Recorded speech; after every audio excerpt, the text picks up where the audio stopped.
Да, ще ти разкажа една приказка. Тихо, заспивай. Сънчо идва вече.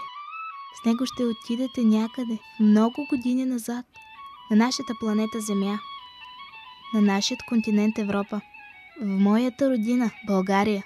Ти си дете на Вселената. Твоя родина е Земята, а това е родният град на моята баба, Велико Търново. Ето я и моята баба.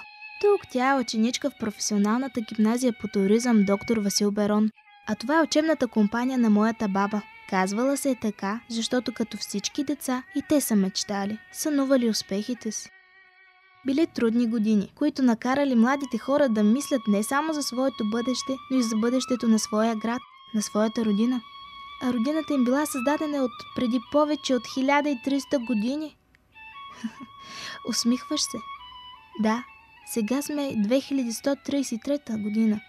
И ако имаше държави, тяхната щеше да е на 1500. Затова те искали да съхранят традициите и обичаите на България и да ги предадат на следващите поколения. И те създали.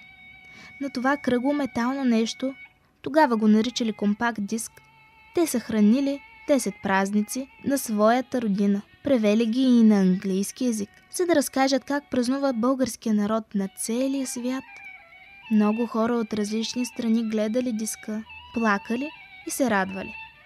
Плакали, защото били далеч от родината си. Радвали се, че има деца, които пазят историята. Подарили диска на много детски градини и училища, домове за деца, чак в Болградската гимназия, за да се предават празниците от поколение на поколение. А този диск бил за болните деца и техните родители. И тогава, чедо, децата заспивали с приказки. Но имало болести по очите. Родителите не виждали и не можели да четат приказки. За тези родители бил направен този диск и на български, и на английски език. И направили нов диск. В него те разказвали за 100 национални обекта. Много хора от различни страни, гледайки се, възхищавали на историята и красотите български. А за паметниците на света се грижила една световна организация. Казвала се ЮНЕСКО. В моята родина е имало 9 обекта, които били под закрилата на ЮНЕСКО. И за тези обекти разказвали младите хора. И на български, и на английски език. За да знае света, че България е малка държава с древна история и богата култура. Тихо, чедо. Приказката продължава. Приятели имали от друга държава. Испания се казвала. И направили общ диск, за да могат традициите на двата народа да се съхранят не само в националната, но и в световната памет. И пак за празниците разказвали. Мислили за своето бъдеще и за това изчистили двора на своето училище и посадили дръвчета. Те знаели едно стихче.